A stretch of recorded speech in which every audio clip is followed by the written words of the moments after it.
Hello, আমি প্রিয়দর্শিনী বিশ্বাস মুখার্জি হানা টাইলসে এসেছি আজকে গল্প বলতে। আমার ভয়েস এবং আমার পিকচার ক্লিয়ার কিনা আমাকে অবশ্যই জানিয়ে দাও, তার আগে আমি একবার চেক করে নিই। আশা করি তোমরা সবাই খুব ভালো আছো। যেখানে যেখানে আর একটু বেশি গরম পড়ে সেখানে সেখানে আমি লাইভ করছি, লাইভ পরে কথা বলছি। হ্যাঁ, লাইভ করছি, লাইভে পরে কথা বলছি। আচ্ছা, যেখানে যেখানে আর একটু গরম পড়ে সেখানে নিশ্চয়ই তোমাদের আরো বেশি সেদ্ধ হচ্ছে, কিছু করার নেই। আমার নেট বন্ধ করে বসে আছি। কেউ একজন এলে আমাকে একটু কমেন্টস করে জানাও না প্লিজ, যে আমার ভয়েস শোনা যাচ্ছে কিনা দেখি। আমি একবার চেক করে নিই, আশা করি তোমার ভয়েস শোনা যাচ্ছে কিনা। মামা কামিয়া না কি শুরু করলি তোরা? কি শুরু করলি তোরা? কি শুরু করলি দুজনে মিলে? কি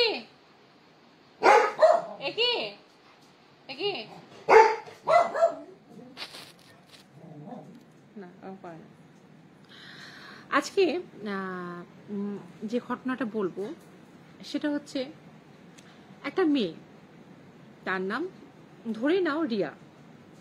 কারণ মেয়েটি যে আমাকে শেয়ার করেছে সে কিন্তু তার অ্যাকচুয়াল নামটা আমাকে বলতে না করেছে। তো রিয়া, হ্যালো সোনালিদি, হ্যালো নন্দু। তো রিয়া প্রচন্ড রকমের একটা প্রাণবন্ত, মানে খুব হাসি খুশি মেয়ে, দেখতে সুন্দর, হাইট খুব একটা বেশি না, আমাদের নন্দুর মতন হাইট, আর নন্দুর মতনই তার স্বভাব চরিত্র, মানে ভীষণ মিষ্টি টাইপের আর কি। তো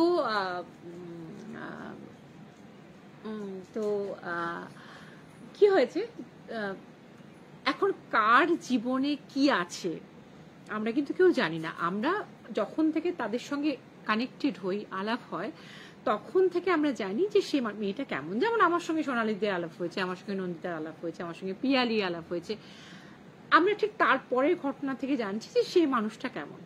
কিন্তু প্রিভিয়াস লাইফে তার কোন বাজে ইনসিডেন্ট হয়েছে বা ভালো ঘটনা ঘটেছে, ভালো এক্সপিরিয়েন্স হয়েছে, সেগুলো আমরা কিন্তু কেউ অত জানি না বা কেউ অত জিজ্ঞেস করাটা ভদ্রতাও মনে করি না।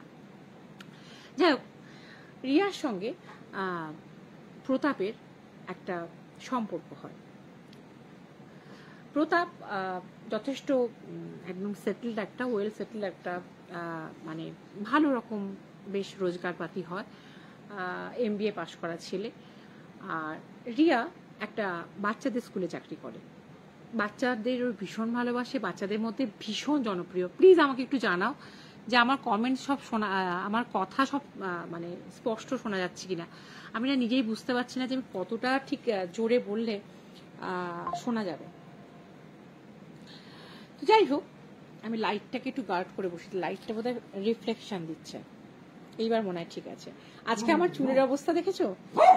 তার কারণটা হচ্ছে যে আজকে আমার বাড়িতে কোনো কাজের লোক আসেনি, সারাটা দিন অসম্ভব কাজের মধ্যে দিয়ে গেছে, এবং কালকে আমি কলকাতা থেকে ফিরেছি। মামা করিস না, ঝড় করিস না।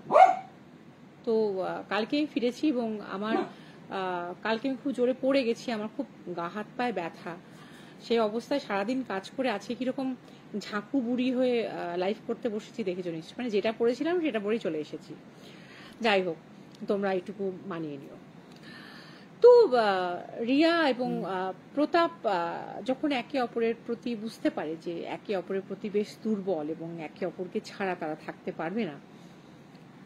আর একটা সম্পর্ক অনেক সময় কি সিনেমায় আমরা সবসময় দেখি যে লড়াই হচ্ছে কোনো সম্পর্ক নিয়ে, রীতিমতো বাড়িতে ঝামেলা লেগে গেছে, এই পক্ষ বলছে পক্ষ না বলছে, এরকম একটা ব্যাপার। কিন্তু বাস্তবে কিন্তু অনেক সময় অনেকের কপাল কিন্তু খুব ভালো থাকে, দুই বাড়ি থেকেই কিন্তু ওদের সম্পর্কটা বেশ ভালোভাবেই মেনে নেয় এবং ওদেরকেই বলে যে এবার তোরা দুজনেই যখন চাকরি করছিস, রোজগার করছিস, একটু তাড়াতাড়ি জীবনটা শুরু করলে ক্ষতিটা কি? কারণ আজকাল একটা মানে ট্রেন্ড হয়ে গেছে যে বিয়ের পর আমরা বেশ 4-5 বছর কোনো ইস্যু নেব না, তারপরে আমরা একটা মানে চিন্তা করব। সেই সব হিসাব করেই হয়তো বাড়ির লোক সেটা বলেছে, যেটা আমাদের সময় ছিল, কিন্তু আমি সেটা ভাবতে পারতাম না, কারণ আমি খুব বাচ্চা ভালোবাসতাম। যাই হোক, এখন খুব মানুষকে ক্যালকুলেট করে চলে, খুব ক্যালকুলেটিভ ওয়েতে চলে। এত অঙ্কের হিসেব করে বোধহয় জীবন, হ্যাঁ আমাদের জীবনটাও তো একটা মহা অঙ্ক, কিন্তু সেই হিসেবটা অন্য একজন করে রাখেন আগের থেকে, আমি বিশ্বাস করি। কাজেই অতটা হিসেব নাই বা করলাম, যখন যে পৃথিবীতে আসা তখন সে আসুক। কিন্তু ওরা ওইসব চিন্তা করে যে 4-5 বছর ঘুরে নেব, নিজেদেরকে আরো বেশি সেটেল করব, নিজেদের মধ্যে আন্ডারস্ট্যান্ডিংটা ভালো রকম হবে, ওরা বিয়ে করে। হ্যালো গীতাদি, ওয়েলকাম টু মাই লাইফ। বিয়ে করবে ঠিক করে, যখন ওরা বিয়ে করবে ঠিক করে, তখন ওরা একদিন বিকেলে বসে এরকম যে সন্ধ্যের আলোটা, বিকেলের একটা যে পড়ন্ত বেলার আলো, সেটা যদিও খুব ক্লান্ত, আলোটার মধ্যে একটা ক্লান্তি থাকে, কারণ যারা ভোরের আলো দেখে অভ্যস্ত, যদিও আমি পার্সোনালি ভোর একদম অপছন্দ করি। কেন অপছন্দ করি? কারণ এগুলো কারণ আছে হয়তো, কিন্তু ভোর আমি খুব অপছন্দ করি, কারণ আমি খুব লেট রাইজার বেসিক্যালি ছিলাম আর কি। এখনো পর্যন্ত ভোর খুব একটা পছন্দ করি না, কিন্তু পড়ন্ত বেলার রোদের মধ্যে একটা বেশ ক্লান্তি থাকে, পলিউশন থাকে, একটা গরম গুমোট ভাব থাকে, যেন মনে হয় সূর্য সারাদিন কাজ করার পর ওই অফিস ফেরতা যাত্রীদের মতন একটা ওই লোকাল ট্রেন ট্রাভেল করছে, যেখানে যেতে তার খুব কষ্ট হচ্ছে, কিন্তু বাড়ি তাকে ফিরতেই হবে, কারণ একটা রাত আবার রেস্ট পেয়ে তারপরের দিন সকালে আবার নতুন এনার্জি নিয়ে কাজ শুরু করা যাবে। কিন্তু সকালের রোদটা অনেক বেশি এনার্জেটিক থাকে, সকালের রোদে অনেক বেশি ফ্রেশনেস থাকে, হাওয়ায় একটা অনেক বেশি চঞ্চলতা থাকে, একটা নতুন নতুন গন্ধ থাকে। কিন্তু ওই সন্ধ্যের আলোতেই ওরা দুজন বসে যখন গল্প করছে, ভীষণ সুন্দর লাগছিল সেদিন রিয়াকে দেখতে। একটা রিয়ার মুখে ওরকম অপরাহ্নের আলো পড়েছে, আর প্রতাপ বেশ কয়েকটা ছবি তুলছে। তখন রিয়া বলছে, এই শোনো, তোমার না মোবাইল থেকে ছবি তুলে আমাকে সেন্ড করার অভ্যেসটা নেই, তুমি সবকিছু তোমার গ্যালারিতে রেখে দাও, তুমি আমার মোবাইল থেকে কটা ছবি তুলে দাও, আমি ফেসবুকে পোস্ট করবো। তো বলছে ঠিক আছে। তো বলো যে তাহলে আমরা আগে সেলফি তুলি। ওরা দুজন সেলফি তুলেছে কটা, তারপরে সেলফি তোলার পর ওর মোবাইলটা নিয়েছে, যেই মাত্র নিয়েছে প্রতাপ একটু হঠাৎ করে চমকে গেল। তো রিয়া দিকে তাকিয়ে বললো, হোয়াট হ্যাপেন্ড, কি হয়েছে? তুমি আমার মোবাইলের দিকে তাকিয়ে থমকে গেলে কেন? এই যে সূর্যের আলোটা বেশিক্ষণ থাকে না, পড়ন্ত বেলা খুব তাড়াতাড়ি কিন্তু ঢলে যায়।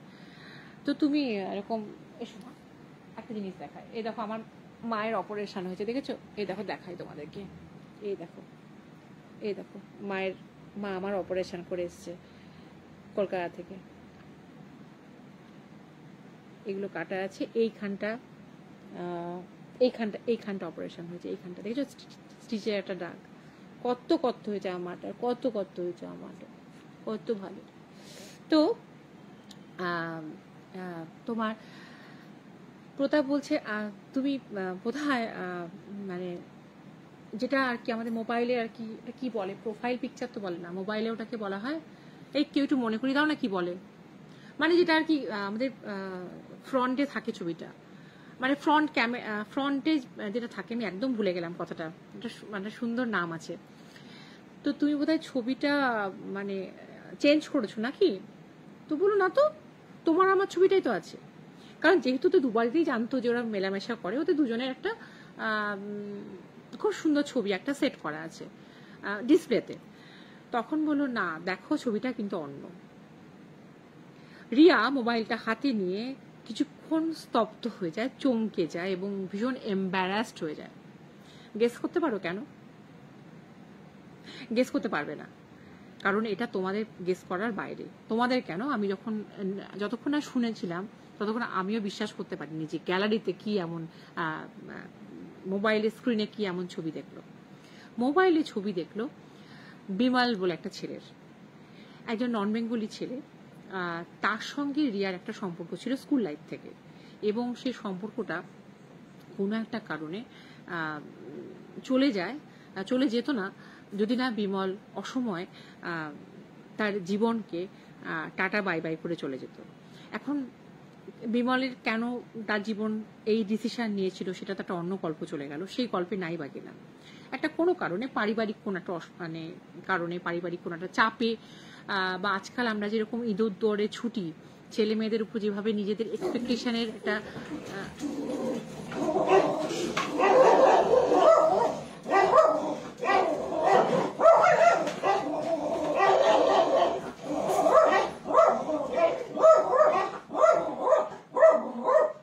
এক্সপেকটেশনে আমরা যেটা চাপিয়ে দিই, সরি কিছু মনে করো না তোমরা, মানে আজ আমার বাড়িতে যেহেতু কাজের মেয়ে নেই, নতুন একটা কেউ এসছে বোধ হয়, আমি চাঁদনিকে ওখান থেকে খুলে দিয়েছি ব্যাস। তো এক্সপেকটেশনের বোঝা চাপিয়ে দিই, sorry, extremely sorry for that, extremely sorry. মা মা মা মা মা মা বলি বলি, আমারই ভুল হয়েছে, আমি বাড়িতে একা মানে সবকিছু একা সামলাতে হচ্ছে তো।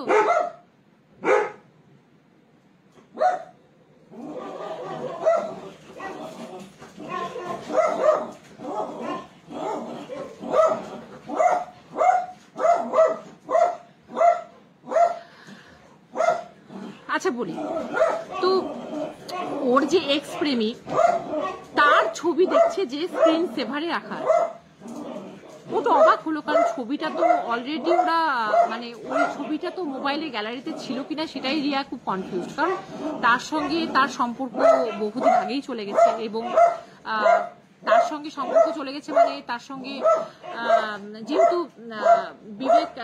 বিমল যেহেতু একটা এরকম ডিসিশন নিয়েছিল, আত্মহত্যা করেছিল, পারিবারিক কিছু চাপ ছিল, তোমাকে এত মানে এই লেভেল অব্দি উঠতে হবে, এরকম মার্কস পেতে হবে, এরকম করতে হবে,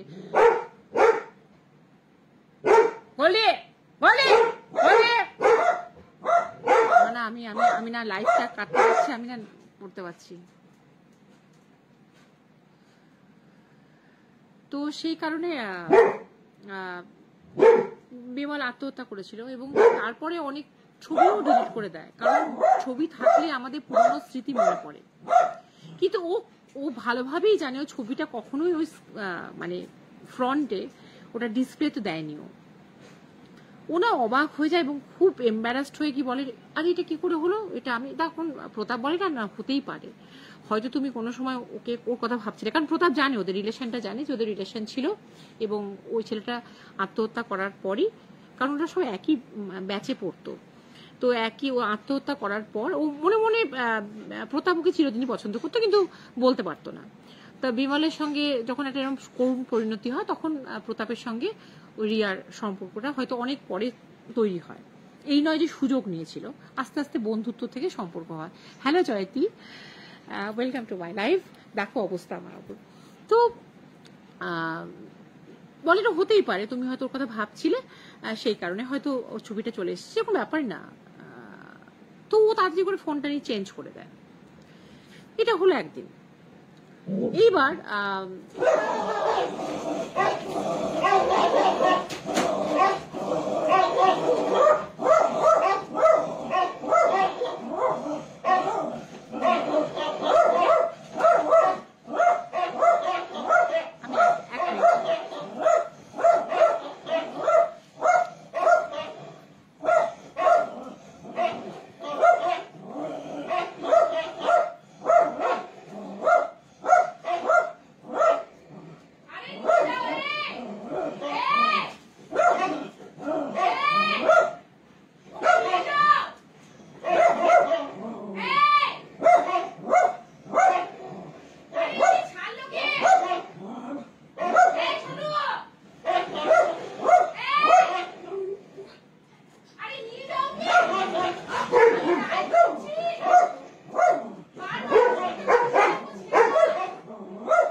আমি না সত্যি পাগল হয়ে যাবো এদের অত্যাচারে। এরা এমন একটা মানে মানে এমন একটা ঘটনা ঘটায়, সত্যি বলছি আমি পাগল হয়ে যাবো এদের অত্যাচারে। তো যাই হোক, মানে আমি এক্সট্রিমলি সরি। আজকে লাইন, আজকে সবকিছু ভালো আছে, আজকে এরকম গোলমাল হচ্ছে, একটা না একটা কিছু বাধা আসবে। তো একদিন ওদের দুই বাড়ির মধ্যে বিয়ের কথাবার্তা হচ্ছে, যে ডেট ফেট ফিক্স করবে, যে কিরকম কেনাকাটা করবে, কোথা থেকে কেনাকাটা করবে, এরকম হচ্ছে। এবং টিভিতে ওই পেন ড্রাইভ লাগিয়ে ওদের অনেক রকম বেড়াতে গেছে, অনেক জায়গায় বেড়াতে গেছে, মানে দুটো ফ্যামিলির মধ্যেই খুব সম্বন্ধ ভালো। একটা সন্ধেবেলায় ওরা একটা চায়ের আড্ডায় এক হয়েছে। তো ওরা ছবি দেখছে, ছবি চলেই যাচ্ছে বড় স্ক্রিনে, খুব ভালো লাগে, এটা আমার খুব পছন্দ। তো ছবি দেখছে এবং রীতিমতো ওরা বিয়ের দিন কবে করবে, কোথা থেকে মার্কেটিং করবে, কি কালারের, এখন তো সব ম্যাচিং ম্যাচিং কালার, এবং এখন অনেক কিছু নতুন কিছু হয়েছে, মেহেন্দি, তারপরে সেই বোধহয় কিসব গান, সঙ্গীতের, আজকাল বাঙালিরা তো অনেক কিছু অ্যাডাপ্ট করেছে। তো যাই হোক, এরা এরা দুজনেই বাঙালি ছিল। তো এরকম ওরা প্ল্যান করছে যে কোন দিন কি প্রোগ্রাম হবে, এবং জয়েন্টলি একটা কোনো প্রোগ্রাম করবে কিনা কোন একটা জায়গায়, তাহলে খরচও কম হবে, অতিথিও অনেকে কমন আছে, তাহলে আর বেশি করে নেমন্তন্ন করতে হয় না। অনেক অতিথি হয়ে যাচ্ছে, মানে প্রায় 5,000-6,000 হয়ে যাচ্ছে এরকম দুই ফ্যামিলি মিলিয়ে। এইগুলো আলোচনা করছে। ছবি দেখতে দেখতে ওদের দুই বেড়াতে যাওয়ার ছবি যখন রিয়াদের বাড়িতে চলছে, হঠাৎ করে ওই ছেলেটার ছবি কতগুলো চলে এসেছে, এবং রীতিমতো যতই রিয়ার সঙ্গে আমাদের প্রতাপের আন্ডারস্ট্যান্ডিং থাক, দেখো প্রতাপের বাড়ির লোক সবটা জানে, কারণ যেহেতু ওরা একই জায়গাকার, সে সবটাই জানে। কিন্তু ওই রকম একটা বড় স্ক্রিনে ওরকম একটা ছেলের সঙ্গে, এবং সেটা কার সঙ্গে ছবিগুলো, আমাদের রিয়ার সঙ্গে। মানে এই নয় যে ছবিগুলো কোনো মতন, ছবিগুলো দেখে কোনো রকম মানে খুব বেশি উগ্র ছবি তা নয়। অশ্লীল কথাটা আমি ইউজ করলাম না এই কারণে, কারণ দুজনের মধ্যে যেহেতু ভালোবাসা ছিল, ভালোবাসায় অশ্লীলতা বলে কোনো কথা থাকতেই পারে না। কিন্তু ছবিগুলো বেশ, ওরা দুজন দুজনকে জড়িয়ে ধরে আছে, একে অপরের দিকে তাকিয়ে আছে, চায়ের কাপ ধরে ছবি তুলেছে, বা আইসক্রিম, একটা আইসক্রিমই দুজন শেয়ার করছে, এরকম আর কি, খুব ক্লোজ মোমেন্টে। এত এম্বারাসড হয় ওরা, এত এম্বারাসড হয়, এবং রিয়ার দিকে ওরা এমন করে তাকায়, ওরা সবটাই দায়ী করে রিয়াকে, যে মানে কেন ছবিগুলো ওরা সরিয়ে দেয়নি। এবং ছবিগুলো সত্যি কিন্তু ওই ড্রাইভে ছিল না।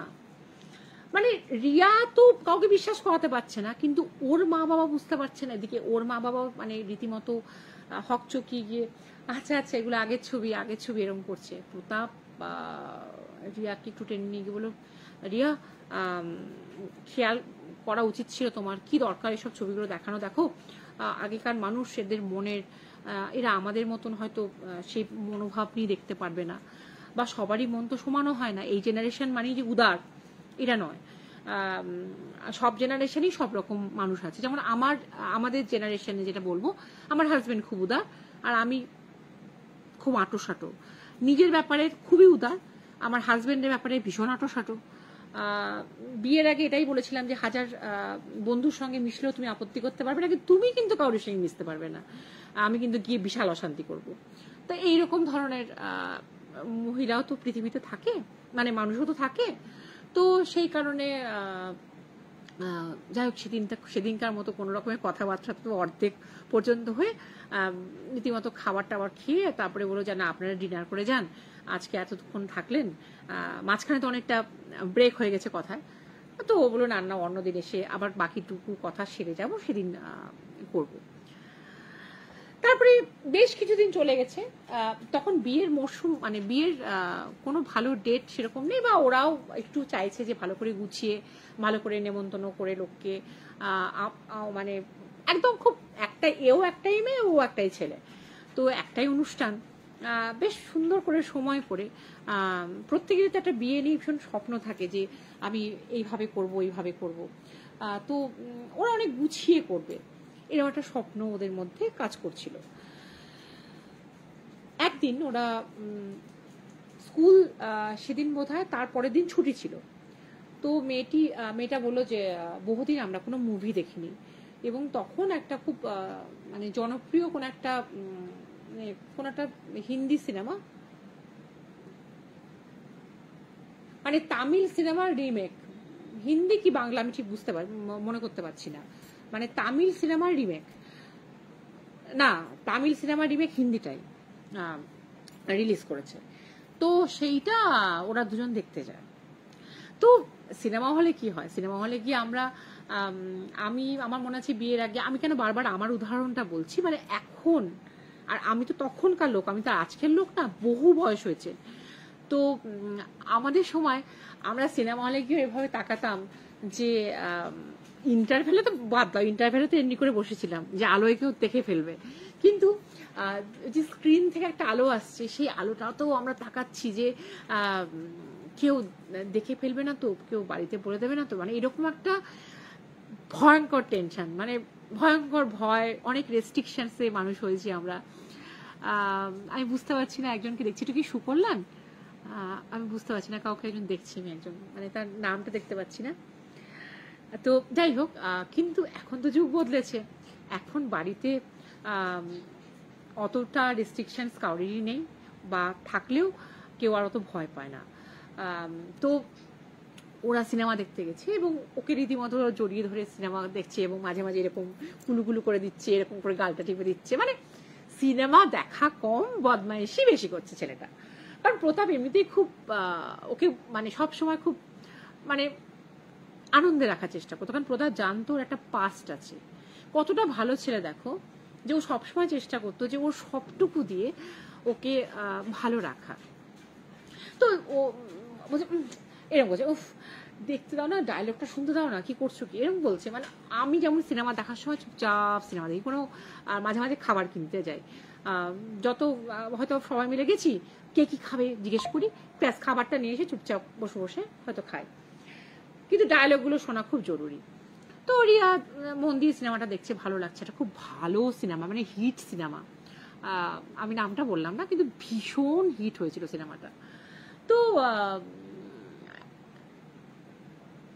যখন দেখছে, তো ওর বাবা মনে হচ্ছে এখানে একটা ঠান্ডা, সরি এইখানে একটা ঠান্ডা হাত পড়ছে, মানে এই দিকটায় না, এইখানে একটা ঠান্ডা হাত পড়ছে, মানে প্রতাপ তো বসে আছে এরকম জায়গায় ধরো, তো ওকে জড়িয়ে ধরে বসে থাকলে ওর হাতটা এখানে পড়ছে, আর ওর বারবার মনে হচ্ছে যে এইখানে একটা হঠাৎ করে ঠান্ডা হাত পড়ছে, আর ও কিন্তু বুঝতেই পারছে না যে এটা প্রতাপ নয়। তো ও হঠাৎ করে তখনই বুঝতে পারলো যখন প্রতাপ একটা হাতে এমনি করে একটু মানে প্রেস করেছে এখানটা। তো ও তখন বলছে, তোমার একটা হাত গরম একটা হাত ঠান্ডা কেন? তখন প্রতাপ বলছে, আমি তো তোমাকে দুটো হাতে ধরিনি, এই তো আমার একটা হাত। তখন রিয়া ওর হাত দিয়ে তাঁতি করে দেখছে, না তো দুটো হাতই তো বেশ গরম, তাহলে ঠান্ডা হাতটা কার? মানে অপেক্ষাকৃত ঠান্ডা হাত, একটা অন্য হাত, এই নয় যে একদম হিমশীতল হাত, অন্য একটা টেম্পারেচার, একটা অন্য হাত, একটা অন্য হাতের একটা যে ফিল একটা যেটা, সেটা তো মানুষের কিছুটা হলেও বুঝতে পারে, আর আরো বুঝতে পারে যদি সেই হাতের স্পর্শটা তার চেনা থাকে। সেদিন যাই হোক প্রতাপকে বুঝতে দেয়নি রিয়া, কিন্তু রিয়া সেদিন বাকিটুকু সিনেমা মানে মনে হয়েছিল কতক্ষণে শেষ হবে এবং কতক্ষণে তারা বাড়ি যাবে, কারণ প্রচন্ড রকমের টেনশন রিয়া করছিল। কারণ রিয়ার কাছে ব্যাপারটা মনে হয়েছিল সামহাও ওর এক্স প্রেমিকের স্পর্শের মতন, আর প্রচন্ড ঘাবড়ে গেছিল, কারণ ওদের বিয়ে হওয়ার কথা ছিল, যদি ওরা নন বেঙ্গলি ছিল, ওদের অনেক কিছু স্বপ্ন ছিল, হঠাৎ করে ছেলেটা আত্মহত্যা করে, খুব দুঃখের, খুব ট্র্যাজেডি, ওদের মধ্যে কোনো গোলমাল ছিল না। তারপরে আবার অ্যাজ ইউজুয়াল চলছে। আচ্ছা তোমরা কোনো না কমেন্টস করছো কিনা আমি দেখতে পাচ্ছি না, মানে আমি না কিচ্ছু বুঝতে পারছি না তোমাদের কেমন লাগছে কি না লাগছে, মানে really sorry for this disturbance, কিছু করার নেই, এরা তো অবুঝ, ধরো একদমই ইনোসেন্ট, এরা ঝগড়াঝাটি করলো, মাঝখানে একটু গ্যাপ হয়ে গেল, তোমরা একটু মানিয়ে নিও প্লিজ। আমার পোষ্যগুলো কে আমি ছাড়া দেখার কেউ নেই, আমার হাজব্যান্ড এখন চেম্বারে, তাই আমি ওদেরকে নিয়ে লাইভ করতে বাধ্য হচ্ছি, কারণ ওদেরকে বাইরে ছাড়া যাবে না, এদের সঙ্গে ওর সঙ্গে ওদের মানে তিনটে পোষ্যর মধ্যে দুটো পোষ্যর খুব ভাব, গোল্ডিয়ার মাহি আর চাঁদনির সঙ্গে একদম বনে না, এইটাই এদের ঝগড়া হচ্ছিল, মানে ভারত পাকিস্তানের সম্পর্কের মতো। তো যাই হোক, তারপরে তোমার এরকম একদিন এরকম হয়েছে যে ওরা দুজন গেছে ট্যাটু সেন্টারে, মানে ট্যাটু পার্লার বলে কি ট্যাটু কি বলা যায় জানি না, আমি মানে ট্যাটু করতে গেছি। আমি তো ট্যাটু সম্বন্ধে অত জ্ঞান রাখি না, আমার ভীষণ ভয়, মানে বাজে লাগে ব্যাপারটা। আমার ব্যক্তিগতভাবে বাজে লাগে, মানে হচ্ছে আমার মেহেন্দি পড়তেও বাজে লাগে। কারণ এই যে আমার হাতের পাতা দেখছো, আমার হাতের পাতাটা আমার কাছে খুব প্রিয়, মানে হাতের এই যে পাতার রংটা। তা বিয়ের সময় হাতের উপর হাত দেয়, ছবি তোলে অনুষ্ঠানে, তা আমি ইচ্ছা করে মেহেন্দি পরিনি। মনে হয়েছিল নর্মাল যে কালারটা আমার অনেক বেশি সুন্দর রাদার দেন মেহেন্দি পরার হাত থেকে। আর মেহেন্দি পরার পর যখন চটে যায়, চুপ কর, মেহেন্দি পরার পর যখন হাত কালারটা চটে যায়, আমার এমনি মেহেন্দি কালার খুব একটা ডিপ হয় না, তো সেইটা না মানে আমার মনে হয় কতক্ষণে, মানে সাবান দিতে তোলা যায় না, কতক্ষণ উঠবে, খুব বিরক্ত লাগে আমার ওই ঝাপসা ঝাপসা কালারটা। আর ট্যাটু তো থেকে গেল সারা জীবন। তো ট্যাটু আমার একদমই পছন্দ, আমার হাজব্যান্ডও পছন্দ করে না, কারণ ট্যাটু থেকে নাকি ওই অসাবধানতায় নাকি অনেক রকম এইডস এক সময় ট্যাটু থেকে খুব আসতো। তো ওর ডাক্তারি পরিভাষায় আমাকে যেগুলো বুঝিয়েছে এবং সেগুলো আমি একদম ভিতরে একদম ঢুকিয়ে নিয়েছি, কারণ আমারও এই ব্যাপারটা খুব ভয় ছিল। কদিন আগে আমি যখন ব্লাড ডোনেশন করতে গেছিলাম, এই যে দাগটা দেখতে পাচ্ছ, আমি বারবার জিজ্ঞেস করছি মানে এই সিরিঞ্জগুলো চেঞ্জ করা না, মানে তখন বলছি হ্যাঁ কি ম্যাম আপনি বারবার জিজ্ঞেস, না আমার না একটু বাতি গেছে, আমি না বারবার জিজ্ঞেস করি। মানে কি হয়, রিউজেবল মানে জিনিসগুলো অনেক সময় আমাদের ঘোরে, এইভাবেই তো অসুখ ছড়ায়, বিশেষ করে এডস নিয়ে যদিও এখন অনেক কমে গেছে, আমার একটা খুব ভীতি ছিল আর কি। তো যাই হোক, কি প্রসঙ্গ থেকে কি প্রসঙ্গে, মানে আজকে পুরো আড্ডার মুডে আছি, কারণ সারাদিন খুব খারাপ গেছে। তো আজকে যেন মনে হচ্ছে তোমাদের সঙ্গে কথার বাইরে গিয়েও কথা বলি, বেশ একটা গল্প, যেমন শুধুমাত্র গতানুগতিক ইতিহাস পাতা মুখস্থ মতো বলা হয় না, সেরকম এক প্রসঙ্গ থেকে আরেক প্রসঙ্গ বলছি। তো ট্যাটু করতে গেছে, ওর এর নাম তো প্রতাপ এবং ওর নাম হচ্ছে রিয়া। তো ওর হাতে ওর বোধহয় রিয়ার টাইপের আর্ট দিয়ে কোনো একটা ডিজাইন করবে ছেলেটা, আর এ পি দিয়ে যে ডিজাইনগুলো হয়, মানে অনলি লেটার নয়, পি দিয়ে যে ডিজাইনটা হয়। এবার মানে খুব ভাগ্যক্রমে ওর ডিজাইনটা করার আগে ছেলেটা বলছে যে আচ্ছা আমি একবার দেখতে পারি যে আমার হবু বউ আমার সম্বন্ধে কিরকম ডিজাইনটা চুজ করলো। তাহলে না না তুমি দেখবে না, আগে আগে হয়ে যাবে, তারপরে বলছে না তুমি দেখি না। ও হঠাৎ করে না ছেলেটা বললো যে রিয়া একবার এদিকে এসো। তো বলে কি হয়েছে, না না আমি যেটা পছন্দ করেছি সেটাই ফাইনাল, বলে একবার এদিকে এসো। ও গিয়ে দেখলো যে ও যে ডিজাইনটা পছন্দ করেছে, পি তো একটা এরকম থাকে, আর বিমল বি সেটা বি এরকম থাকে।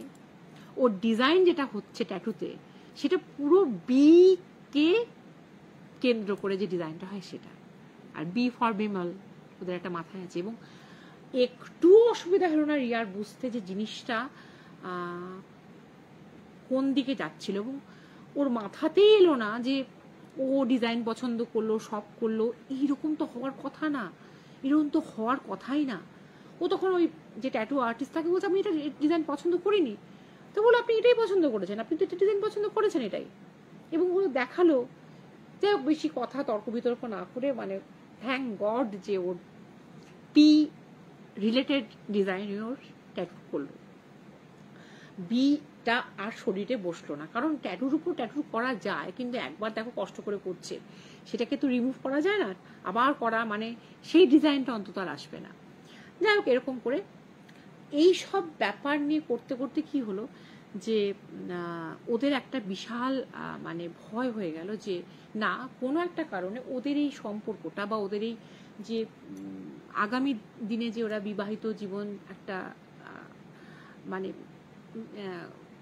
যাপন করবে, একটা সম্পর্কের মধ্যে ওরা যাবে, সেটা কোথাও গিয়ে বিমলের আত্মাটা ঠিক মেনে নিতে পারছে না। অতৃপ্ত আত্মা ওদেরকে ঘুরে মানে ওদেরকে বারবার মনে করে দিচ্ছে, মাঝখানে এসে একটা তৃতীয় ব্যক্তি হয়ে দাঁড়াচ্ছে। এবং ওরা ওদের আলোচনাটা খোলাখুলি, ওদের যে মনে ভয় আশঙ্কা সব কিছুই কিন্তু ওরা একদিন দুই ফ্যামিলির সঙ্গে বসে আলোচনা করলো।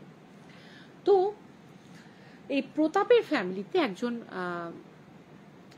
সাধক মতন চেনা ছিল, যে কিনা বেনারসে থাকে সারা বছর, এবং মাঝে মাঝে হয়তো যখন এদিকে আসে তখন কোনো কারণে প্রতাপের সঙ্গে বা যোগাযোগ হয়। কিন্তু সেই সময় সেই সাধকের এখানে আসার কোনো কথাই নেই, কারণ এখানে কোনো রকম সেরকম কোনো কোনো একটা মেলা হলে সেখানে তারা আসে, কিন্তু এই সময় ওরা তো বিনা কারণে আসে না। তো ওরা দুটো ফ্যামিলি মিলে ব্যাপারটা, কিন্তু ওরা সবাই খুব সিরিয়াসলি নিল। মানে অনেক ফ্যামিলি আছে যারা বলে দূর এরকম, বা অনেক প্রেমিক প্রেমিকাও আছে যারা বলে তোমার দূর এটা ভয় পাচ্ছ, এই করছো ওই করছো, কিন্তু ওরা দুটো ফ্যামিলি কিন্তু, এবং প্রত্যেকটা ঘটনা কিন্তু ওরা মানে ডে বাই ডে ওদের সঙ্গে কি হচ্ছে এবং পরবর্তীকালে সেটা যে আরো ভয়াবহ রূপ নেবে না তার কোনো গ্যারান্টি নেই। এবং যেহেতু প্রতাপের মা বাবা, প্রতাপ যেন ভালো থাকে সেদিকে যথেষ্ট সচেতন, রিয়ার মা বাবাও রিয়ার প্রতি থাকবে এবং অবভিয়াসলি দুজনের প্রতি থাকবে, প্রতাপের মা বাবাও থাকবে, তাই কারণ দুজনের জীবনটা আগামী দিনে ভালো হোক সেটাই চাইবে। তাই প্রতাপের মা বাবা বলে দরকার নেই, গুরুদেব মানে ওই গুরুদেব বা ওই সাধক কবে আসবে সেটা অপেক্ষা করা দরকার নেই, আমরা বরঞ্চ বেনারসে টিকিট কেটে চলে যাই। তাতে কি হবে, একটা ফ্যামিলি ট্রিপও হবে বিয়ের আগে। মানে ওই ফ্যামিলি দুটোই হচ্ছে খুব হাসি খুশি ফ্যামিলি। তো দেখা এবং দুজনকে নিয়ে গিয়ে গুরুদেবের আশীর্বাদও নেওয়া হবে। যাহা কথা তেমন কাজ। তো বেনারসের টিকিট কেটে গুরুদেবের সঙ্গে আগে থেকে ফোনে যোগাযোগ করে ওরা গুরুদেবের কাছে মানে কথা বলে আর কি চলে যায়। তখন গুরুদেব বলে আমাকে তোমরা 2 দিন সময় দাও, তোমরা 2 দিন এখানে ঘুরে টুরে নাও বিভিন্ন জায়গাগুলো, আমাকে একটু বসতে দাও, পুজোয় ধ্যানে বসতে দাও। কিছু একটা হচ্ছে, কিছু একটা আছে যেটার মধ্যে ওই অতৃপ্ত আত্মা, আমি তো ওকে দেখেই বুঝতে পারছি ওর মধ্যে একটা ছায়া দেখতে পাচ্ছি, যে ওর সঙ্গে যে সবসময় যে তুমি এখনো এসছো এখানেও, এত দূর পর্যন্ত আমার ঘরে ঢুকতে পারেনি, কিন্তু ও কিন্তু বাইরে অপেক্ষা করছে, কোন একটা আত্মা। এখন সেটা বিমলের আত্মা কি কার আত্মা সেটা আমি জানি না, তবে কিছু একটা এনার্জি ওর জন্য অপেক্ষা করছে, যেটা ওর সঙ্গে কোনো একটা সময় সম্পর্কে জুড়ে ছিল। তো আমাকে একটু ধ্যানে বসতে দাও বা দেখতে দাও। তা যাই হোক 2-3 দিন ওরা বাকি জায়গাগুলো সব দেখে নিল, ঘুরে নিল। তারপরে ঘুরে নেওয়ার পর ওরা যখন আবার গুরুদেবের কাছে যায়, তখন গুরুদেব বলে যে তোমার শরীরে এমন কি কোনো, বা তোমার সঙ্গে সব সময় থাকে, মানে সেটা কোনো ব্যাগের মধ্যে কোনো জিনিস হতে পারে, কিছু একটা ওর জিনিস আছে যে যার সঙ্গে তোমার এই বিয়ে ঠিক ছিল। তখন রিয়া সব বলে যে আমাদের প্রতাপ বলে না না না না না, কি করে সম্ভব সেটা। তখন বলে কোনো ড্রেস কি আছে, তুমি যে ড্রেসগুলো ওকে গিফট করেছিল সেগুলো কি তুমি পরো? তখন রিয়া বললো না, একটা ডায়মন্ডের একটা পেন্ডেন্ট দেখালো, সরি ডায়মন্ডের একটা রিং দেখালো, রিং, পেন্ডেন্ট না রিং, যেটা মানে ইউনিসেক্স আর কি, ছেলেরাও পড়তে পারবে মেয়েরাও পড়তে পারবে, এরকম একটা ডিজাইন, মানে কিরকম একটা এরকম সেই হার্টের যেমন ওই ইয়েগুলো থাকে না, মানে গ্রাফগুলো থাকে, ইকো কার্ডিওগ্রাফের যে একটা ব্যাপারটা, সেই রকম ডিজাইন করা একটা ও রিং পরতো। এই রিংটা ছিল তোমার বিমলের, এবং ওর খুব পছন্দ ছিল এই রিংটা, এবং বারবার ওকে বলতো, মানে ওটার কাছ থেকে আদায় করার জন্য, এটা মেয়েদের ডিজাইন তুমি চুজ করেছো, এটা মেয়েদের ডিজাইন তুমি চুজ করেছো। তো একদিন অধৈর্য হয়ে বললো তোমার এই ডিজাইনটা পছন্দ সেটা বললেই তো হয়, বলে ওর হাত থেকে খুলে ওকেও পরিয়ে দিয়েছিল। কিন্তু ও পরতো রিং ফিঙ্গারে, আর রিয়া যেহেতু মেয়ে তার আঙ্গুলগুলো একটু সরু, ও পরতো এই আঙ্গুলে এবং ঠিকঠাক ফিট হয়ে যায়, এবং সেই আংটিটা কিন্তু কেউ লক্ষ্যই করেনি। ওই আংটিটা ছিল বিমলের ভীষণ প্রিয়, এবং ওই আংটিটাকে কেন্দ্র করে ওই এনার্জিটা ওর মধ্যে কোথাও না কোথাও মানে যাতায়াতের একটা রাস্তা তৈরি হয়েছে এবং আসছে, এবং একটা কোথাও গিয়ে বাধা সৃষ্টি করছে। তখন ওরা সবাই মানে চমকে গেল, এবং ওর মা তো রীতিমতো বকতে লাগলো রিয়াকে, যে তুই এখনো পর্যন্ত পড়ে আছিস কেন? প্রতাপ বললো না না, বকাবকির কোনো ব্যাপার না, আসলে কি আংটিটা পরার পিছনে একটা কারণও ছিল, সেটা হচ্ছে মানুষ দেখো সামনের দিকে আমরা এগিয়ে যেতেই পারি, কিন্তু যেখানে বিমলের সঙ্গে তার ঝামেলাই হয়নি, গোলমালি হয়নি, এটা খুব ট্র্যাজিক মৃত্যু ঘটেছিল, সেখানেও পাস্টকে ভুলতে পারিনি, এটা একটা কারণ। পাস্টকে না ভুলেও প্রেজেন্টকে আঁকড়ে ধরা যায়, ও তো আরো বেশি ভালোবাসতো প্রতাপকে ওই কারণে। আবার পাস্টের ঘটনাও যদি একটা খুব বাজে ছেলের সঙ্গে কোনো একটা মেয়ের রিলেশন হলো, সে ছেলেটাকে সে মনেও আনতে চায় না, সে ভাবতেও চায় না, সে মনে রাখতেও চায় না, কিন্তু মন আমাদের আউট অফ কন্ট্রোল। এমন হয় যে আমরা কিন্তু ঠিক কোনো না কোনো সময় তাকে মনে করে ফেলি। আবার যাকে দেখে হয়তো আমাদের মনেই হয় না যে কোনোদিনও তার প্রতি কোনো রকম সফট কণা তৈরি হতে পারে, হয়তো দীর্ঘদিন একসঙ্গে একই জায়গায় পাশাপাশি থাকার পরও মনে হয় না, কিন্তু ডিস্ট্যান্স বা দূরত্ব বা সময় হয়তো কোনো একটা সময় সে বুঝতে পারে যে তার প্রতি তার যে কোনো মানুষের থেকে হয়তো সফট কর্নার বেশি ছিল, সে বুঝতে পারেনি, বা হয়তো দূরত্ব তাদের মধ্যে সেই সম্পর্কটা আরো বেশি প্রমিনেন্ট করেছে। মানে সম্পর্কর অনেক বেশি ব্যাখ্যা হয়। তো ওর এই আংটিটা খুলতে পারেনি একমাত্র ওই একটাই কারণে, সেটা হচ্ছে ভুলতে পারেনি, ওই কারণেই খুলতে পারেনি। তো গুরুদেব বলে এখনই খোলার দরকার নেই, এই আংটিটা তোমাকে কাউকে নিঃস্বার্থ দান করতে হবে। হ্যালো সুস্মিতা। তো নিঃস্বার্থ দান বলতে যার প্রয়োজন আছে সেই লোককে তোমাকে মন থেকে সেটা দিতে হবে। কোনো টাকা পয়সার বিনিময়ে আংটিটা তুমি বিক্রি করে দিলে বা তুমি জলে ফেলে দিলে এমন নয়। তার হয়তো অর্থের প্রয়োজন, বা তার হয়তো আংটিটার প্রয়োজন, বা তার হয়তো কিছু একটা প্রয়োজন, এবং তুমি খুব শীঘ্রই কিন্তু এরকম একজন কাউকে পেয়ে যাবে, এটুকুও তোমাকে বলছি। কিন্তু তুমি কিন্তু সেই মানুষটাকে চিনতে ভুল করো না। এরপরে ওরা যেদিন চলে আসবে, তার পরের দিন ওদের টিকিট চলে আসছে, তখন হঠাৎ করে একজন বয়স্ক মানুষ ওদের কাছে ভিক্ষা চাইতে আসে এবং বলে যে তার শরীরে কোনো একটা জায়গায় একটা টিউমার হয়েছে, সেই টিউমারটা অপারেশন করতে হবে, কিছু টাকার দরকার। ওরা নিজেদের মধ্যে কথা বলছিল, ওরা অতটা বুঝতে পারেনি, কিন্তু রিয়া কিন্তু একটু বুঝতে দেরি করেনি যে এটাই হচ্ছে সেই জন যার ইঙ্গিত গুরুদেব দিয়েছিলেন, যে কোনো একজন যার নিড আছে, টাকার যার প্রয়োজন আছে, যে নিডি পার্সন একটা, তার সঙ্গে তার দেখা হবে। ও তাড়াতাড়ি করে ওই আংটিটা খুলে যখন ওর হাতে দিয়ে বলল যে মা आप ये ले लीजिए और इससे आपका काम हो जाएगा, ये बहुत महंगा है, ये डायमंड का है, ये रिंग डायमंड का है। তো ও না এরকম করে রিংটাকে ওই বয়স্ক মানুষটা দেখছে আর ওর দিকে তাকাচ্ছে, মানে এটাও কি হয় যে একটা হীরের আংটিকেও খুলে দিল, কিন্তু ও কেন খুলে দিল সেটা তো রিয়াই জানে। এবং তখন ওদের ফ্যামিলি প্রত্যেকে ওরা বুঝতে পেরেছে যে ব্যাপারটা কি হয়েছে। কিন্তু রিয়া যখন আংটিটা খুলছিল তখন রিয়ার চোখের কোনায় জল ছিল, কারণ চিরতরে কোথাও সেদিন যেন বিমালকে ওর বিসর্জন দিল। মানে হয়তো বিমাল কোথাও একটা ওর লেগেছিল, ওর সঙ্গে আটকে ছিল, সেটা চিরতরে যেন বিসর্জন দিল। বিসর্জন জিনিসটা তো খুব কষ্টের, বিসর্জন জিনিসটা তো খুব দুঃখের, তো কিন্তু কিছু কিছু ক্ষেত্রে বিসর্জনের প্রয়োজন আছে। তাই ওটা দেওয়ার পর তারপরে অনেকদিন ওরা গুরুদেবকে তো জানিয়ে দিল যে ব্যাপারটা হয়েছে, তখনই চলে গেল আশ্রমে, বললো তো বললো ঠিক আছে, তোমাদের এবার দেখবে আস্তে আস্তে সমস্যার সমাধান হয়ে যাবে। তারপরে ওদের আর জীবনে কখনো এরকম কোনো ঘটনা কিন্তু ফেস করতে হয়নি, এবং এখন ওরা হ্যাপিলি ম্যারিড কাপল, এবং ওদের জীবনে এটা একটা অদ্ভুত ঘটনা, সেইটা আমাকে ওরা শেয়ার করেছিল, মেসেঞ্জারে আমার সঙ্গে যোগাযোগ করেছিল, এবং আমি ওকে নাম্বার দিই এবং আমাকে এই ব্যাপারটা বলেছিল, এবং ওদের নাম বলতে না করেছিল, আমি নামটা বলিনি, কারণ ওরা ইউটিউব চ্যানেল ফলো করে, ও দেখে, তো কোনো না কোনো সময় ওরা দেখবে এবং কোনো না কোনো সময় বুঝতে পারবে যে আমি ঠিকঠাক বলতে পারলাম কিনা, আমি জাস্টিস করতে পারলাম কিনা। কেমন লাগলো আমাকে জানিও।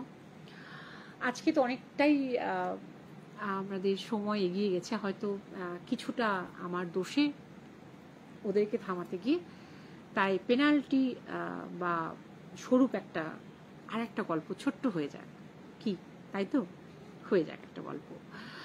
সেটা হলো যে আমার দাদুর কাছে শোনা।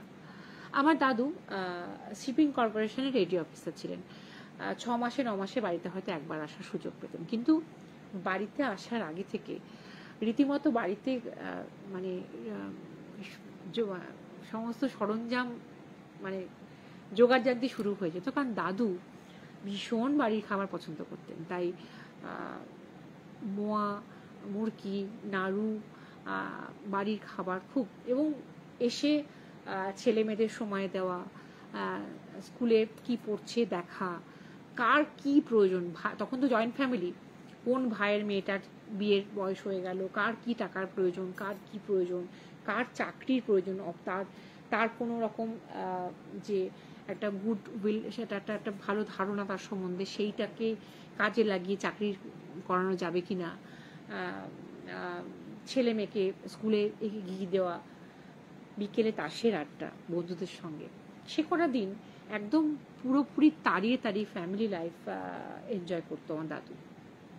এমনই একটা সন্ধে, তখন তো কারেন্ট বা ইলেকট্রিসিটি ছিল না, রীতিমতো তখন ওই কুপি টাইপের কিছু একটা জ্বলছিল, তো ওরা একটা বড় গাছের তলায় বসে সবাই মিলে তাসের আড্ডা বসিয়েছে, এবং তার সঙ্গে বেশ একজনের মানে এরকম বসে আর কি, মানে পাড়ায় তো একটা পাড়ায় বসে আছে, এখনকার মতন তো এরকম পরিবেশ তখন ছিল না, এর বাড়ি থেকে কিছু একটা ভাজা নিয়ে আসছে, বাড়ি থেকে মুড়ি মাখা নিয়ে আসছে, বাড়ি থেকে চা নিয়ে আসছে, মানে ওরা যে সবাই মিলে তাস খেলছে, এনজয় করছে, তার সঙ্গে তো টাটা জুটছে বেশ।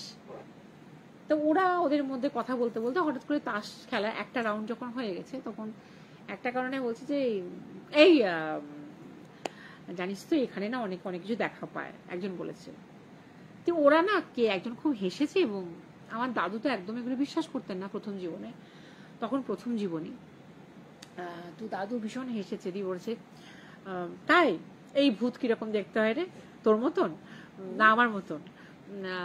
তো আমার দাদুর চোখটা অনেকটা ব্লুইশ ছিল, তো বলছে আমার চোখটা কিন্তু বেশ কাজে লাগবে বল, একটু নীলচে নীলচে চোখ বাঙালিদের হয় না সাধারণত, বা এরকম বলে ওরা না রীতিমতো হাসি ঠাট্টা করছে। তারপরে কাকতারুয়া, মানে এইসব রিলেটেড অনেক কিছু স্টোর নিয়ে এসছে এইসব জিনিসপত্র, এবং ওরা ভূতকে নিয়ে রীতিমতো মানে যেখানে বলা হয় যে একটা আর কি খুব হালকা ব্যঙ্গ, মানে একটা খুব অসম্মান সূচক কিছু কথাবার্তা কিন্তু ওখানে বসে ওরা বলছে। তখন হঠাৎ করে ওরা তো হাসছে, গল্প করছে, এবং একে অপরের দিকে আঙুল তুলে বলেছে যে এই মনে আছে তুই সেই একদিন ময়দা মেখে তোর মাকে ভয় দেখিয়েছিলি, সেদিন তোকে কিন্তু সত্যি তোর মা কিরকম পিটিয়েছিল বল, তোকে কিন্তু ভূতের মতো লাগছিল, এবং নানা রকম ছোটবেলার স্মৃতি এই একটাকে কেন্দ্র করে অনেকক্ষণ ধরে। আর একজন সমানে বলে যাচ্ছে এইখানটা বসে এসব আলোচনাগুলো থাক, কারণ এখানে অনেকে অনেক কিছু দেখেছে, ভয় পায়। থাম তো, মানে কি হয় মেজরিটি মাস্ট বি গ্র্যান্টেড, তো অনেকেই যখন ওদের এই গল্পটা তাড়িয়ে তাড়িয়ে এনজয় করছে, তখন কে থামাচ্ছে কি না থামাচ্ছে ইগনোর। তো হঠাৎ করে একজন এসে বলছে এই যে ছোকরা, তোমরা যে এসব ভূত ফুত নিয়ে বলছো, তোমরা কি জানো জিনিসটা আছে কি না আছে? তখন বলছে যে না জানি না, পিয়ালি ফোন করেছিল, পিয়ালি যখন তুমি লাইভটা দেখবে তুমি বুঝতে পারবে, আমি ফোনটা কাটতে বাধ্য হলাম। তো বলছে জানি না, তবে দেখাবেন আপনি আমাদের? তা বলছে সত্যি যদি দেখাতে পারি তাহলে কিন্তু, তো তাহলে আপনার কি চাই বলুন? বলছে আমার কিছু চাই না, আমার কিচ্ছু চাই না, আমি নাচ। পিয়ালি তুমি ফোন করলে ফোনটা কাটলাম এই কারণে, কারণ আমি লাইভ করছি বলে, কিছু মনে করো না, আমি তোমার সঙ্গে কথা বলে নিচ্ছি। তো আমি এই কারণে আমার কিছু চাওয়ার নেই, তবে তোমরা কিন্তু ভবিষ্যতে আমি বেশ দেখতে পাচ্ছি যে তোমরা কখনো এই ভূত বা আত্মা বা কিছু এইসব মানে যে চলে গেছে, ভূত মানে তো অতীত, তার তো অস্তিত্ব ছিল, তারাও হয়তো তোমাদের মতনই একদিন ছেলে মানুষ ছিল, তারাও তোমাদের মতনই একদিন হয়তো এভাবে হুল্লোড় করে তাস খেলতো, ক্যারাম খেলতো, ফুটবল খেলতো। তো এত ঠাট্টাই আর কি হালকা কথাবার্তা বলো না। তো ওরা না খুব একটা লক্ষ্য করেনি, লণ্ঠনে আলোয় ভদ্রলোককে কেমন একটা মাঝবয়সী লাগছে, এবং এটা একদম ঝাপসা ঝাপসা লাগছে, এবং সবাই কি মনে করছে কি যে অনেকক্ষণ তাস খেলছে, মানে এটা কিন্তু প্রত্যেকেই মনে করেছে যে তাস খেলছে অনেকক্ষণ, চোখে হয়তো খুব স্ট্রেন পড়েছে, চোখটা ঝাপসা হয়ে গেছে, এটা কিন্তু প্রত্যেকেই মনে করেছে। এবং এটা যে সবারই সঙ্গে হচ্ছে কেউ বুঝতে পারেনি, মানে প্রত্যেকেই চোখটা এরকম করে চুলকাচ্ছে, যে ঝাপসা ঝাপসা লাগছে কারো জিনিসটাকে, ঠিক স্পষ্ট লাগছে না। আর একটাই তো ওই কুপি না লণ্ঠন কিছু একটা ছিল আর কি, সেই আলোয় যে খুব একটা স্পষ্ট লাগবে, একটা গোল হয়ে খেলছে তাস, সেটাও নয়, বেশ অন্ধকারও হয়েছে তখন। তখন বলছে যে না না না, তবু তবু বলে যান কবে দেখাবেন কবে দেখাবেন। তা বলেছে যে ভ্যালেন্টাইনি। তো বলেছে যে ধরে নাও এখনই দেখাবো। তাই এই সর সর সর, বসতে দে বসতে দে বসতে দে, কাকাকে বসতে দে। তো লোকটা না মনে হয়েছে যে মৃদু একটা খুব ব্যঙ্গ করে হাসছে। ঠিক এই সময় আমার দাদুকে কে একজন ডেকেছে, যে আমার দাদুর নাম ছিল বিনয়। বিনয়, তোর মা তোকে কখন থেকে খুঁজছে, এরকম একটা গলা শুনেছে। তোরা সবাই মিলে এরকম করে তাকিয়েছে। তাকানোর পর ওদের দেখছি যে কেউ কেউ বলছে কি কে, আচ্ছা যাচ্ছি, কে বলে ওরা খুঁজে পাচ্ছে না যে কে ডাকলো। কিন্তু ওদের একটা হঠাৎ করে মনে হচ্ছে পোড়া পোড়া একটা কিরকম একটা গন্ধ লাগছে। ওরা যেই দিকে তাকিয়েছে, আমার দাদুর ভাষায়, যে তখনও পর্যন্ত মনে হচ্ছে সাদা যে একটা ড্রেস পরে কেউ একটা অবয়ব দাঁড়িয়েছিল, ধুতি পাঞ্জাবি মতো কিছু একটা পরে। এই নয় যে ভূতের ড্রেস কোট সবসময় সাদা হবে, এবং তার কোনো ব্যাখ্যা আছে কিনা সেটা আমি জানি না। যেটা জানি না সে ব্যাপারে কোনো এক্সপার্ট ওপিনিয়ন দেব না। সাদা কিন্তু 7 রঙের প্রতীক, সাদা মানে কিন্তু রংহীন নয়। তো একটা দেখছে যে সাদা মানে সাদা তো একটা উজ্জ্বল আলো, যেটা মৃত্যুর পর সাধারণত মানুষ নাকি একটা উজ্জ্বল আলোর মধ্যে দিয়ে, মনে হয় টানেলের মধ্যে দিয়ে যাচ্ছে। আসলে ব্রেন ডেথ তো আমাদের অনেক কিছুক্ষণ পরে হয়, তা আমরা সেইটাই দেখতে পাই। সেই সঙ্গে কোনো একটা সাদা রঙের রিলেশন নিশ্চয়ই আছে, কারণ সাদাই কেন লোকে ম্যাক্সিমাম সময় দেখে। তো সাদা একটা কিছু যেন আস্তে আস্তে মানে ধোঁয়ার মতন মিলিয়ে গেল। ওরা একটুও বুঝতে অসুবিধা হয়নি, হ্যালো না, একটু বুঝতে অসুবিধা হয়নি যে যাকে ওরা ভেবেছিল মানুষ, এবং যে ওদের সঙ্গে এতক্ষণ তর্ক বিতর্ক করছিল যে ভূত নিয়ে, মানে আত্মা নিয়ে এরকম ঠাট্টা, এরকম অসম্মানসূচক কথা বলা ঠিক নয়, সে নিজেই জীবিত নয়।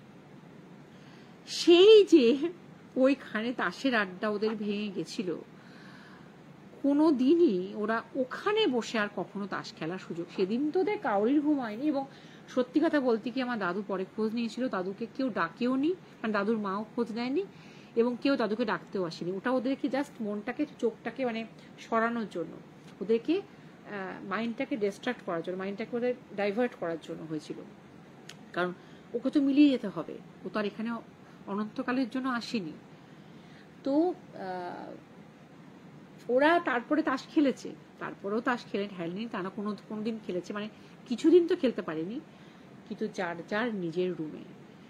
কখনো ভুলেও ওরা আর এই ভুলটা করেনি যে ওই গাছের তলায় বসে তাস খেলে ভূত নিয়ে আর কি করবে। এবং ওদের প্রত্যেকের মনে একটা অদ্ভুত রকমের বিশ্বাস তৈরি হয়ে গেছিল যে দাদু তো শেষ জীবন পর্যন্ত বিশ্বাস করতেন। দাদুর পরবর্তীকালে অনেক এক্সপিরিয়েন্স হয়েছিল, পরবর্তীকালে যখন চাকরি জীবনে, কিন্তু সেটা হচ্ছে ফার্স্ট এক্সপিরিয়েন্স জীবনে, যে সত্যি আমরা যেটাকে মিথ্যে বলি, আমরা যেটাকে এক কথায় উড়িয়ে দিই, সেটা সম্পর্কে সম্পূর্ণ না জেনে, বা কোনো কিছু সম্পর্কে সম্পূর্ণ না জেনে, না জানা তো শেষ নেই, আজকে যেটা জানছি সেটা কালকে সেটা চেঞ্জ হতেই পারে। আজকে যেটা বর্তমান সেটাই কালকে তো ইতিহাস বা স্মৃতি। তাহলে আজকের এই মুহূর্তটা কালকে স্মৃতি, চেঞ্জ হয়ে যাচ্ছে সময়ের সাথে সাথে। তো কোনো কিছু নিয়ে বোধহয় ঠাট্টা তামাশাটা করাটা ঠিক নয়, বা কাউকে অসম্মান করা ঠিক নয়। যাই হোক, কেমন লাগলো আমাকে জানিও আমার লাইভ। আজকে আমি খুব কষ্টের মধ্যে দিয়ে লাইভ করলাম, মানে আমার জানি না কেন লাইভে প্রচণ্ড বাধা পড়ছে, এবং আমি লাইভ করার আগেও ভাবছিলাম যে আমি লাইভ করতে আদৌ পারবো তো, কারণ কালকেই আমি কলকাতা থেকে এসেছি। আমার আজকে একটাও কোনো হেল্পিং হ্যান্ড আসেনি সারাদিনে, আমি কাজেও যেতে পারিনি, খুব খাটাখাটনি গেছে। এবং কালকে আমি খুব জোরে পড়ে গেছিলাম, কারণ পিয়ালির মতো অত কঠিন শাসনে আমি হোপকে মানুষ করতে দেখেছি, একদম পটি ট্রেনিং থেকে আরম্ভ করে সব কিছু। হয়তো এটাই ঠিক, আমি পারিনি একদম, মানে কি বলবো, অসভ্য যাকে বলা হয় সেটা হচ্ছে আমার মেয়েটা। আমার মেয়ে লুকিয়ে হিসু করে ঘর থেকে বেরিয়ে গেছিল, এবং সেই হিসুতে আমি পড়ে গিয়ে পুরো পাটা বেঁকে গিয়ে, মানে পাটা পুরো বেঁকে গিয়ে, কালকে আমার হাজব্যান্ডের সামনেই পড়েছি, এবং আমার হাজব্যান্ড জানে যে আমার কতটা লেগেছে। ঠিক তখন রওনা হবো আর কি, এত লেগেছে, আমি খুব শক্ত, তাই পুরো এগুলো লাল হয়ে এখন মানে কালশিটে পড়ে গেছে। কিন্তু তাই সেই অবস্থায় আমাকে বলেছিল আমার ছেলে এবং আমার বর যে বাইরে থেকে খাবার কিনে আনি, কিন্তু দেখো আজকে আসেনি, যদি কালকেও না আসে, বা আমাদের মধ্যবিত্ত ফ্যামিলিতে একটা গৃহস্থ বাড়ির বউ বাড়িতে বসে আছে, কাজে যেতে পারলাম না যখন, তখন দুটো রান্না করে খাওয়াতে পারবো না, এটা না বলতেই খুব লজ্জা লাগে। কারণ আমরা তো দেখিনি, এখন নয় নানা রকম, এখানে যদি অনলাইনে খাবার আসে না, আমি যেখানে থাকি খুব রিমোট জায়গা, আর ওইরকম হোটেল থেকে খাবার পারলাম না। দুদিনের জন্য আমার বড় ছেলেটা এসছে, তাই রান্না বান্না করে আমার শরীরটা সত্যি আজ খারাপ ছিল। তাও জানিও লাইফটা কেমন লাগলো, আমি চেষ্টা করলাম আমার সবটুকু দিয়ে ভালো করার। মাঝখানে একটু ডিস্টারবেন্স হয়েছিল, লাইনে নয়, মেয়েরা চেঁচামেচি করছিল, তাও চেষ্টা করলাম। ভালো লাগলেও জানিও, খারাপ লাগলেও অবশ্যই জানিও, কারণ তোমাদের ভালো লাগা এবং খারাপ লাগার দুটো মন্তব্যই আমার কাছে সমান মূল্য রাখে। কারণ নিজেকে ইমপ্রুভ করতে গেলে, ইমপ্রুভমেন্টের জন্য কিছু কিছু সময় ক্রিটিসিজম দরকার। আমি যার জন্য আমার লাইফ দেখি, নিজে ক্রিটিসাইজ করি, তাই আরও ভালো থেকে ভালো যেন লাইফ তোমাদের দিতে পারি উপহার, সেই কারণে খারাপ লাগলেও জানিও।